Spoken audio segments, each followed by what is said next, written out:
नमस्कार शेतकरी बंधूंनो, मी Madhav Avchar, multiply branch office Waranga Phata. तर मी आज वरवट तालुका हातगाव जिल्हा नांदेड यांच्या आज शेतकऱ्याच्या शेतावर आलेलो आहोत. तर आपण प्रथमतः त्यांच्या शेतकऱ्याचा परिचय करून घेऊ. तर त्यांना आपण मल्टीप्लायर हे तंत्रज्ञान सांगून त्यांना हळदीवर कसं वापरायचं काय नाही सांगून त्यांच्याकडून जे काही रिजल्ट आलेत तर प्रथमतः त्याचं आपण नाव विचारू, पात्र परिचय करू आणि नंतर त्यांच्या तोंडूनच या सगळ्या गोष्टी हळदीमध्ये त्यांनी कसं काम केलं, त्याचे रिजल्ट कसे आलेत ते आपण त्यांच्या तोंडून ऐकून घेऊ. तर नमस्कार शेतकरी. तर आपलं नाव काय म्हणले? माझं नाव भीमराव भगवान सोनाळे, राहणार वरवट, तालुका हातगाव, जिल्हा नांदेड.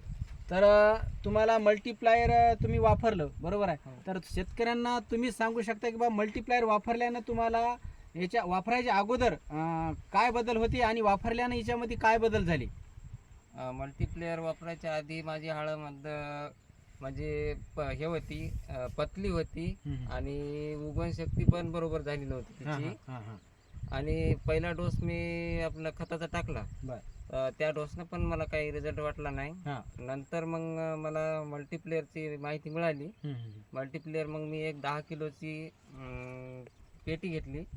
पेटी घेतल्याच्या नंतर मी पहिल्यानं हिची एक ड्रिचिंग केली मल्टीप्लेअरची 1 किलोची. अच्छा. हां.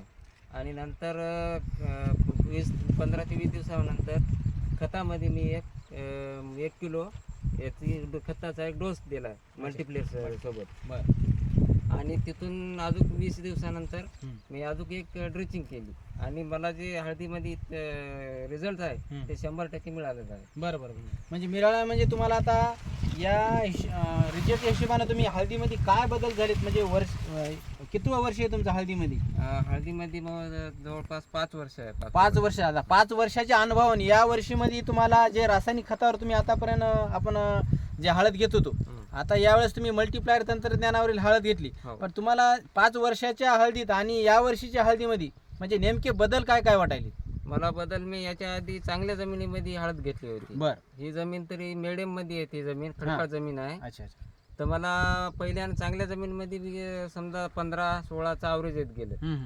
पण यावर्षी समजा माझी जे हळद आहे तर मला तर वाटते इतकी समजा रिझल्ट चांगला येईल, मला 30-35 ॲव्हरेज असेल असं मला वाटते. बरं.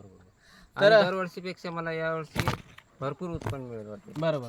तर या गेल्या वर्षीपेक्षा फुटव्याची संख्या इकडे फुटवे बघा आणि दांड्याची जाडी बघा, तर एक नंबर आहे.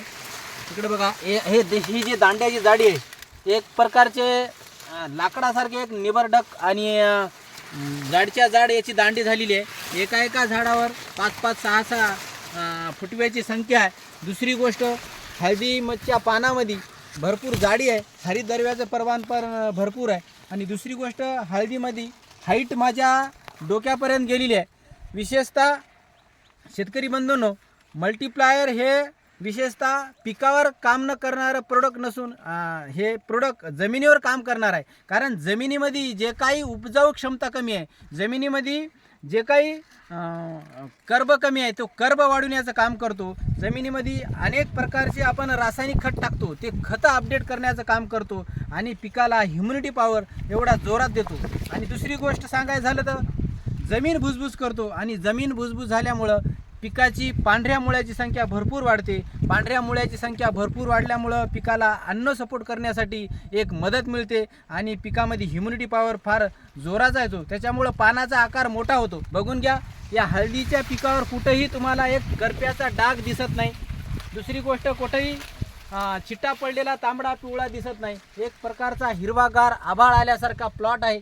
आणि दुसरी गोष्ट सांगायचं झालं तर शेतकरी कमी खर्चामध्ये मल्टीप्लायर वापरून समाधानी आहे. त्यांच्या तोंडातून आपण आज ऐकून घेतलं. 5 वर्षे त्यांनी हळद घेतली आणि यावर्षी त्यांनी या 1.5 एकरच्या प्लॉटवर त्यांना 10 किलोची पेटी दिलेली आहे. त्यांना 3 ते 4 किलो आतापर्यंत सोडले. उजूक त्यांच्या हळदीमध्ये 4-5 किलो जायचं राहिलेलं आहे. तर आपण त्याच्यानंतरच्या त्याला जे रिजल्ट येणार आहे ते 4-5 किलोचे, ते महिन्याला आपल्याला वेगवेगळ्या स्वरूपात पाहायला भेटणार आहे. तर शेतकरी बंधूंनो, एकच विनंती, तुम्ही राहिलं जास्त करायचं तर 1 एकर करा आणि हळदीच्या प्लॉटवर कुठल्याही पिकावर तुम्ही चांगल्या प्रकारचे रिझल्ट घ्या. नमस्कार.